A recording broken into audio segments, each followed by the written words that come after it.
Bien, podemos empezar en 3, 2, 1. Puedes empezar, Lorena. Buenas noches, estimados participantes. Bienvenidos a esta conferencia sobre normas tributarias vigentes a partir de enero 2021.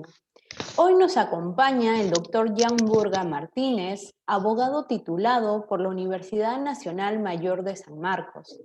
Cuenta con estudios de especialización en tributación avanzada por la Universidad de Lima, ganador de la primera contienda tributaria organizada por la Universidad Nacional Mayor de San Marcos. A su vez, cuenta con diversos artículos publicados en JUS 360, Actualidad Jurídica, revista de la Universidad Nacional Mayor de San Marcos y en el diario Gestión. Actualmente se desempeña como abogado asociado del área tributaria del estudio Benítez, Vargas y Ugaz. Asimismo, pertenece a la Sociedad Peruana de Derecho Tributario, Comisión de Código Tributario y Derecho Tributario Internacional. Cuenta con experiencia en fiscalización, auditorías tributarias, transacciones, inversiones y o liquidaciones que realizan o proyectan realizar en el país empresas nacionales y extranjeras. Buenas noches, doctor. ¿Qué tal? Muy buenas noches con todos. Antes de iniciar la ponencia, me gustaría reiterar mi agradecimiento al Instituto de Capacitación Jurídica por la invitación. A su vez, aprovecho para felicitarlos por la realización de este tipo de eventos, cuya finalidad es mantener actualizado al oyente y en todo caso también concretizando y afianzando sus conocimientos en lo que respecta a esta noche en materia tributaria. Sin más preámbulos, daremos inicio a la ponencia, la cual abordaremos el tema de las normas tributarias vigentes a partir de enero 2021, así como las normas emitidas a consecuencia de la nueva cuarentena focalizada dispuesta por el gobierno a raíz de una segunda ola ocasionada por la COVID-19. Empezaremos por el Decreto Supremo 392-2020. Siguiente slide, por favor. Mediante el Decreto Supremo 392, se aprueba el valor de la unidad impositiva tributaria para el ejercicio 2021. Dicho valor asciende a 4.400 soles. El referido decreto aumentó en 100 soles el valor de la UIT a diferencia del año pasado. Veamos algunas consecuencias de dicho incremento. Como se puede apreciar en la diapositiva, se elevan los costos de las multas administrativas vinculadas, por ejemplo, a las infracciones y sanciones reguladas en el libro cuarto de nuestro Código Tributario. Asimismo, se modifica el cálculo del impuesto de alcabala, ya que la norma que regula el referido impuesto establece que el tramo comprendido por las primeras 10 UITs del valor del inmueble se encuentra inafecta. En ese sentido, para el presente año, el valor comprendido ascendería a 44.000 soles. Sabemos que el artículo 46 de la Ley del Impuesto a la Renta señala que las rentas de cuarta y quinta categoría, es decir, rentas como trabajador independiente y dependiente respectivamente, podrán deducirse anualmente el monto equivalente a 7 unidades impositivas tributarias, que para el presente año ascienden a 30.800 soles. Dicho de otra manera, si al año percibes menos del referido monto, no estás obligado al pago del impuesto a la renta. Siguiente slide, por favor. Ahora bien, la resolución de Superintendencia 229-2020 reguló la forma y plazos de la declaración anual del impuesto a la renta y del impuesto a las transacciones financieras correspondiente al ejercicio 2020. Cabe precisar que a partir del 15 de febrero del presente año ya se encuentra habilitado el formulario virtual 709, en el cual podrán realizar la referida declaración.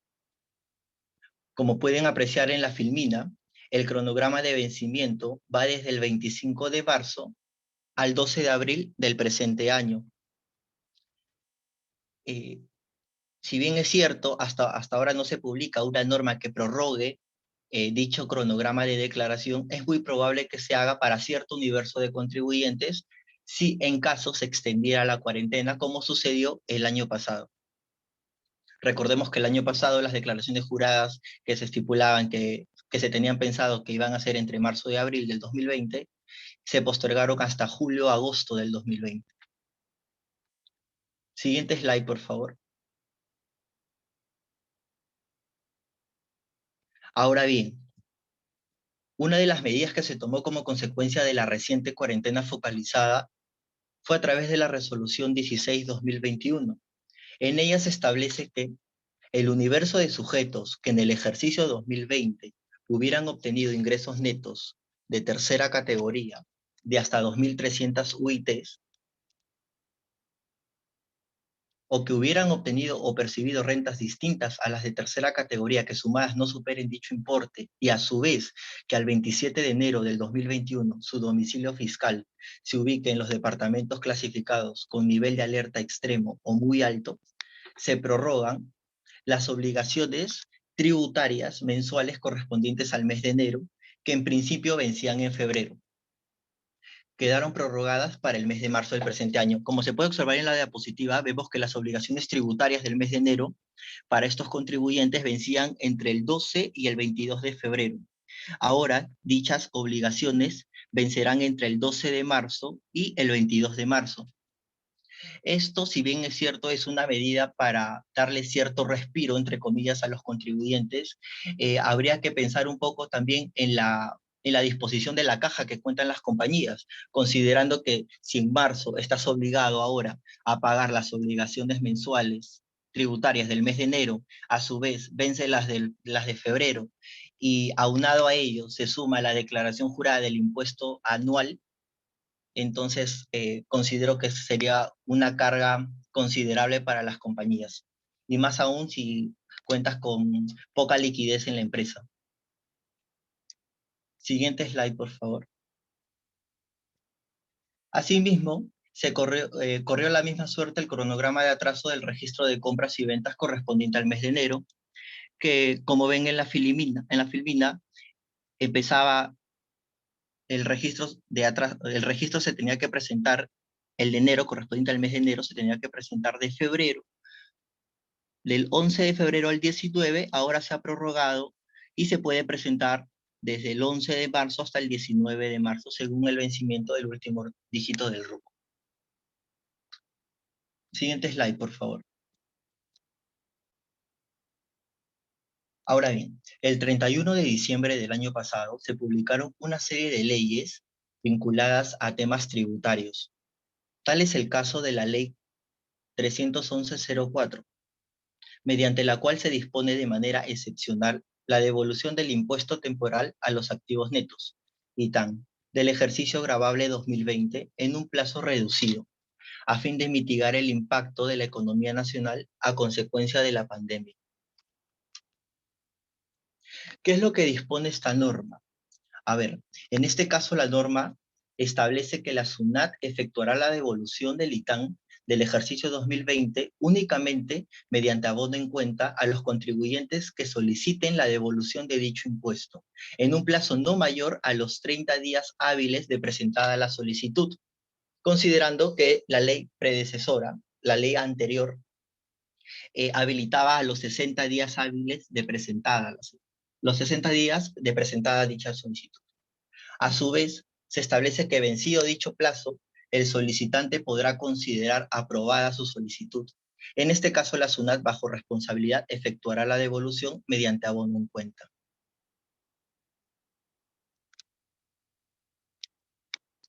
Siguiente PPT, por favor.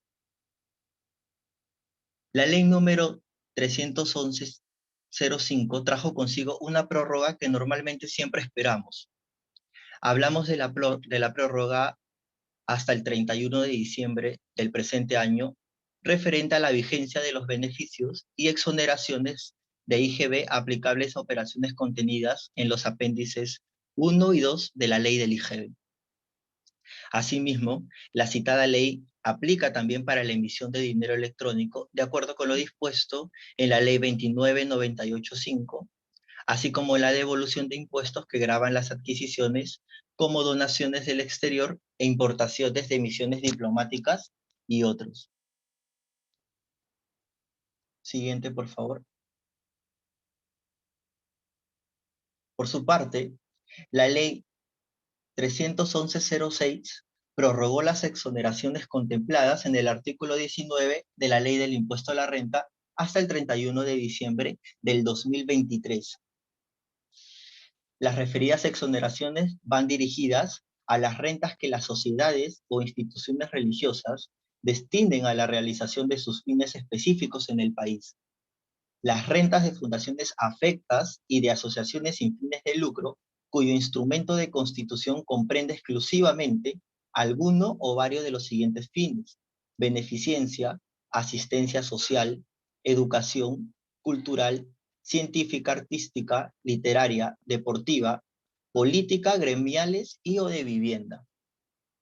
Cabe precisar que existen condiciones a fin de contar con dicha exoneración, entre las cuales tenemos que la obtención de renta esté destinada a los fines específicos en el país, que no las distribuyan directa o indirectamente entre los asociados o partes vinculadas a estos o aquellas, y que en sus estatutos esté previsto que su patrimonio se destinará en caso de disolución a cualquiera de los fines citados en los puntos A y B de la diapositiva.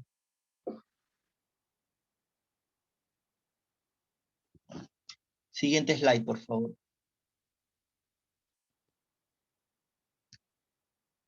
Una norma tributaria y contable muy importante en cuanto a los activos de una compañía es la Ley 31.107, ley que modifica el régimen especial de depreciación y los plazos de esta. Esta ley modifica el decreto legislativo 1488. La referida ley establece que a partir del ejercicio gravable 2021, los edificios y las construcciones se podrán depreciar para efectos del impuesto a la renta, aplicando un porcentaje anual de depreciación del 20% hasta su total depreciación, siempre que los bienes estén destinados exclusivamente al desarrollo empresarial y cumplan con ciertas condiciones, tales como que la construcción se hubiera iniciado a partir del 1 de enero del 2020 y que hasta el 31 de diciembre del 2022 la construcción tuviera un avance de obra de por lo menos el 80% del total. Recordemos que el artículo 39 de la Ley del Impuesto a la Renta establece una tasa flat del 5% para efectos de esta depreciación. Entonces, para ciertas compañías, en estos casos que no han tenido o que no se han generado demasiadas pérdidas a consecuencia de la COVID de repente, les resultaría recomendable utilizar el porcentaje anual de depreciación del 20%. Ahora, otro punto importante que señaló esta ley es que esta modificación confirmó que el régimen es opcional, porque debido a cuando se emitió el decreto legislativo 1488 no se especificaba bien si era obligatorio o el contribuyente podría elegir lo que mejor le convenga. Por otro lado, se modifican ciertas partidas de la tabla que figura en la FININA para el resto de los bienes del activo fijo. Tomar en cuenta que esta tasa de depreciación máxima es aplicable a equipos de procesamiento de datos, maquinaria y equipo y vehículos de transporte terrestre, adquiridos solo en los ejercicios 2020 y 2021, afectados a la producción de rentas gravadas. Otro dato muy importante a tomar en cuenta es que la presente ley establece que durante los ejercicios 2021 y 2022, los edificios y construcciones que al 31 de diciembre del 2020 tengan un valor por depreciar, podrán hacerlo a raíz del 20% anual, lo cual resulta muy beneficioso para los contribuyentes. Siguiente, por favor. Una norma más vinculada al impuesto a la renta es la Ley 311.08. a través de la cual se flexibilizó las obligaciones formales aplicables a las personas naturales, sucesiones indivisas o sociedades conyugales que optaron por tributar como tales, domiciliadas en el país, que obtengan exclusivamente rentas o pérdidas de tercera categoría generadas por fondos de inversión, patrimonios fideicometidos de sociedades titulizadoras o fideicomisos bancarios, cuando provengan del desarrollo o ejecución de un negocio o empresa. De acuerdo a ello, la citada ley agrega un último párrafo al artículo 65 de la Ley del Impuesto a la Renta, estableciendo que los sujetos antes mencionados no se encuentran obligados a llevar libros y o registros contables.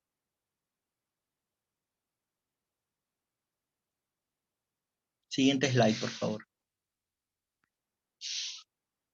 Ahora pasaremos a hablar sobre la regla de subcapitalización vinculada a la tercera disposición complementaria final del Decreto Supremo 432/2020.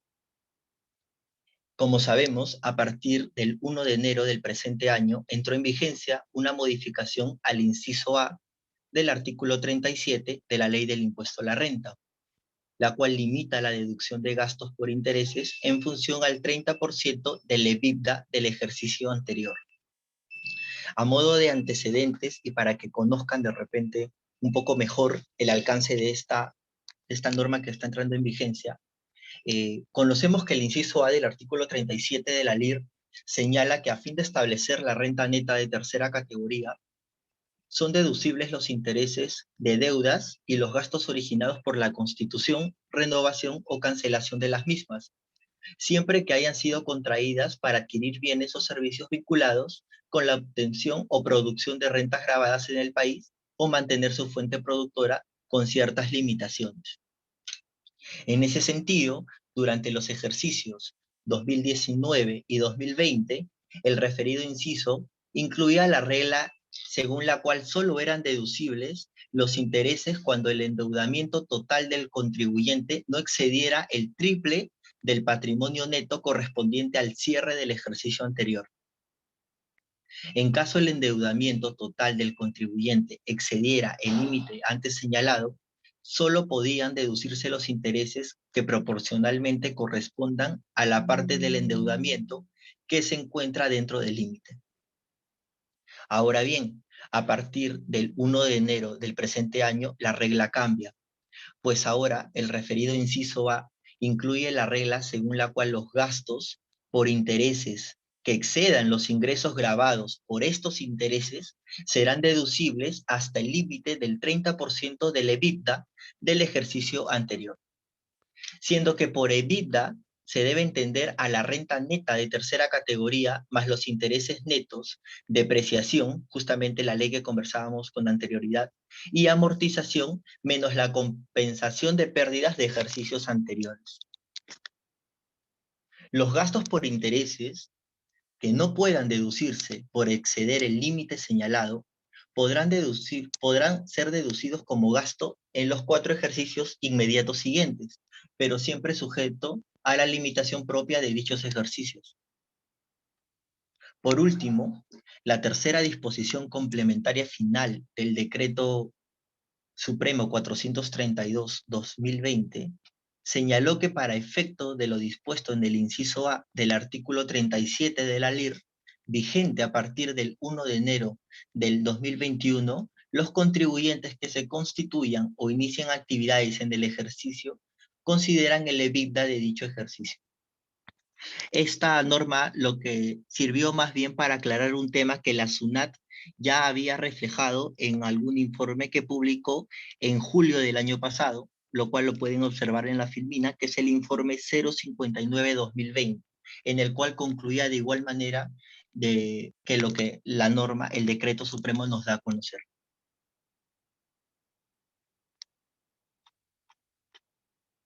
Siguiente slide, por favor. La nueva ley agraria, regulada bajo la ley 311/10. Esta ley trae consigo importantes cambios laborales y tributarios. Entre estos últimos destacan las tasas aplicables del impuesto a la renta a cargo de las personas naturales o jurídicas perceptoras de rentas de tercera categoría.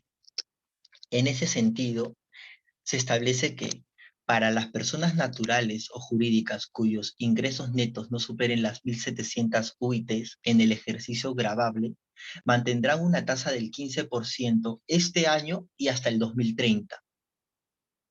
A partir del año 2031, la tasa que regirá será la del régimen general.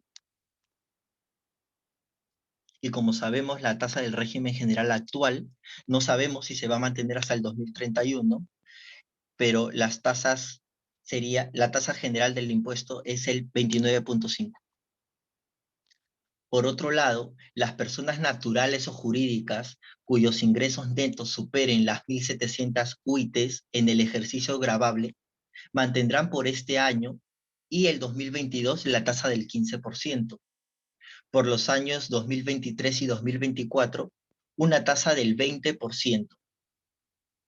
Por el ejercicio fiscal 2025, 2026 y 2027, una tasa ascendente a 25%, para terminar a partir del 2028 con la tasa correspondiente al régimen general, que en caso se mantenga, será la del 29.5.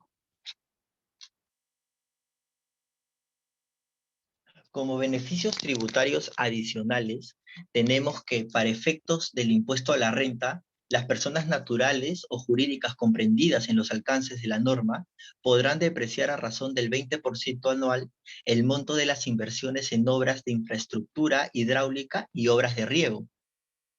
Las personas naturales o jurídicas comprendidas en los alcances de la norma también podrán acogerse, como lo vienen haciendo, al régimen especial de recuperación anticipada del Impuesto General a las Ventas, del IGB, el cual fue aprobado mediante Decreto Legislativo 973. Es muy importante saber que la ley en mención señala que los beneficios tributarios para el sector agrario, agroexportador y agroindustrial se aplicarán solo hasta el 31 de diciembre del 2025, excepto los relativos al pago del impuesto a la renta.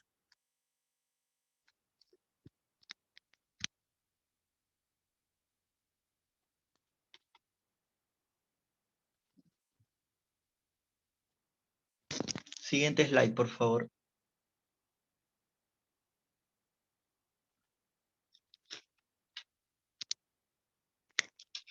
Por último, este año se emitió el reglamento del Decreto Legislativo 1434, mediante el cual se aprobó la información financiera que las empresas del sistema financiero debían suministrar a la SUNAT. Como observamos en la diapositiva, era la siguiente diapositiva, por favor. Eso es correcto. Como observamos en la diapositiva, todo empezó, por llamarlo así de alguna manera, con la ley 3082-3, la cual delegó en el Poder Ejecutivo la facultad de legislar en materia de gestión económica y competitividad, de integridad y lucha contra la corrupción, de prevención y protección de personas en situación de violencia y vulnerabilidad, y de modernización de la gestión del Estado. Esta ley habilitó al decreto legislativo 1434 a modificar el artículo 143A de la ley 2672, a fin de perfeccionar el supuesto ya reconocido de suministro e información financiera de parte de las empresas del sistema financiero a la SUNAT.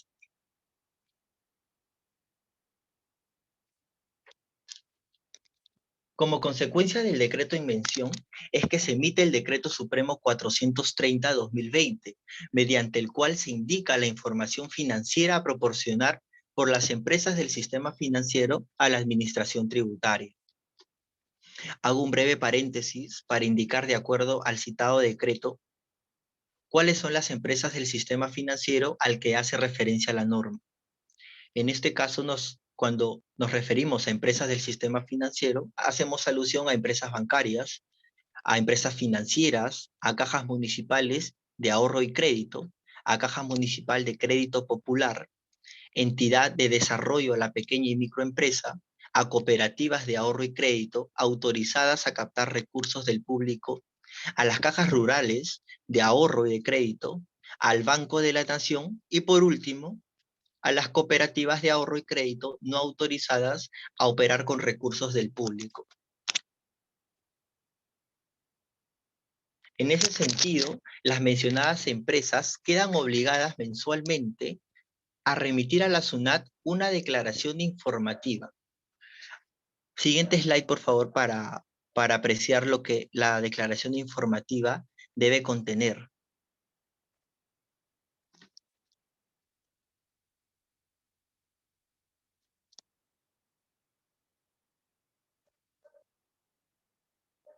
Siguiente slide, por favor.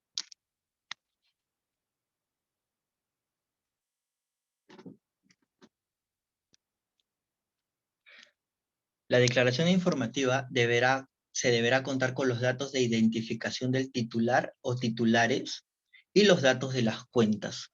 En este caso, como observamos en la diapositiva, en cuanto a los datos del titular, te piden el nombre, tipo y número de documento de identidad, el número de RUC, el número de identificación tributaria de contar con dicha información y domicilio registrado en la empresa del sistema financiero.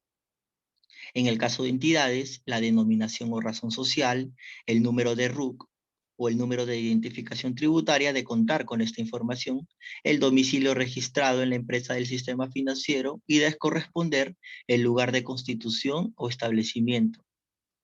Los datos de la cuenta requeridos son el tipo de depósito o el número de cuenta, el código de cuenta interbancario, así como la moneda nacional o extranjera que se encuentre en la cuenta en que se informe.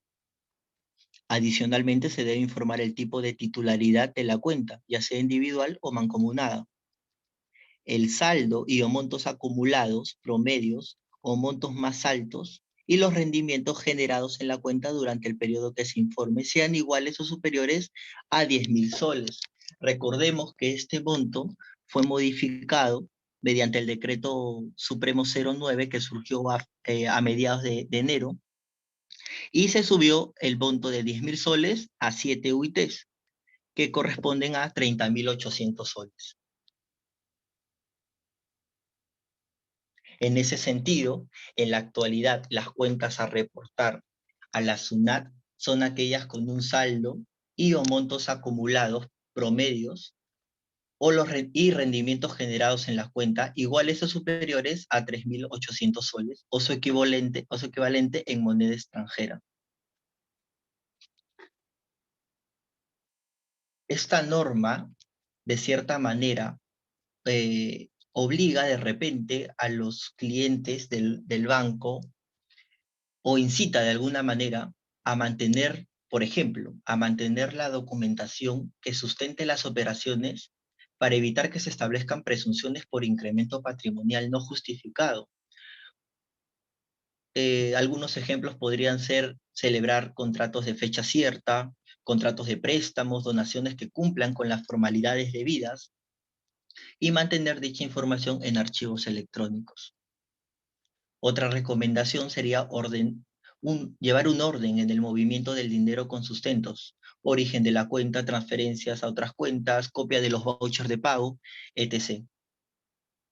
Verificar el pago de impuestos en abonos por alquileres, ganancias de capital por la venta de inmuebles, acciones u otros valores. Asimismo, está de más reiterar que no debería recibirse fondos de terceros sin sustento. Y por último, a las grandes compañías que mantienen movimientos altos, se les recomienda estar atentos a sus notificaciones en el buzón electrónico, porque y en general a todas las personas naturales o jurídicas que muevan más de 30.800 soles de manera mensual, porque ahora con el tema de la pandemia, el Estado necesita recaudar, y la SUNAT, gracias a su fin recaudatorio, está que emite cartas inductivas, esquelas, justamente por la norma que les acabo de comentar. Entonces, esta ponencia ha recogido todas las normas que entraron en vigencia en enero del presente año, así como algunas que han sido emitidas, en realidad todas que han sido emitidas referente al ámbito tributario, simplemente, y son como 12 normas y recién estamos terminando febrero. Entonces, estoy seguro que de aplazarse esta cuarentena focalizada, la administración tributaria, así como el ejecutivo, eh, seguirán aplazando estos plazos. Lo más urgente sería las declaraciones juradas de manera anual. Veo que han hecho algunas preguntas. A ver.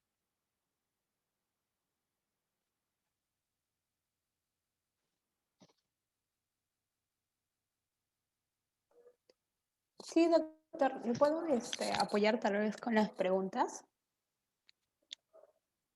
Acá dice, buenas noches, pregunta, ¿las personas extranjeras no llevan registro para los invoices que emiten a las empresas? ¿Pueden acogerse al régimen?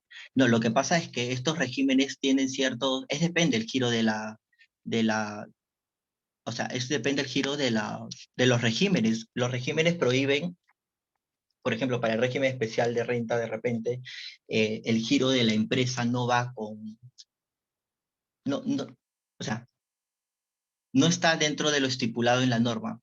Por ejemplo, para las MIPES se prohíbe los ingresos anuales de 1.700 UITs, para las micro pequeñas empresas se prohíbe ingresos anuales de 150 UITs, entonces ahí tendríamos que aterrizar el caso en concreto a fin de poder evaluar este caso, ¿no? Con estas normas he concluido la exposición del día de hoy. No sé si tienen alguna otra pregunta. Igual vamos a estar publicando tips tributarios durante las semanas para que ustedes estén más al tanto de lo que está pasando en el ámbito tributario, ¿no?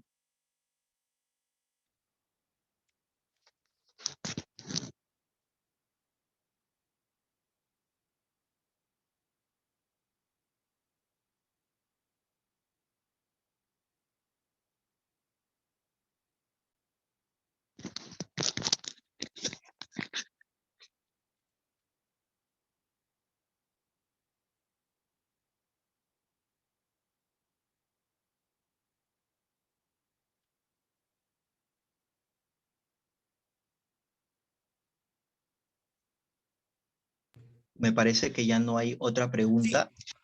sí, doctor, esa es la última y la única pregunta que hemos tenido en la conferencia del día de hoy. Sí, ujú, podríamos dar ya por culminado la conferencia del día de hoy con un pequeño agradecimiento.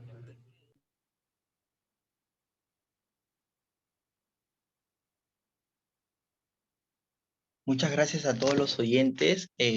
Espero que hayan próximos eventos en los cuales pueda participar y en este caso compartir conocimientos de la rama tributaria que es la que nos apasiona, ¿no? Que tengan buenas noches.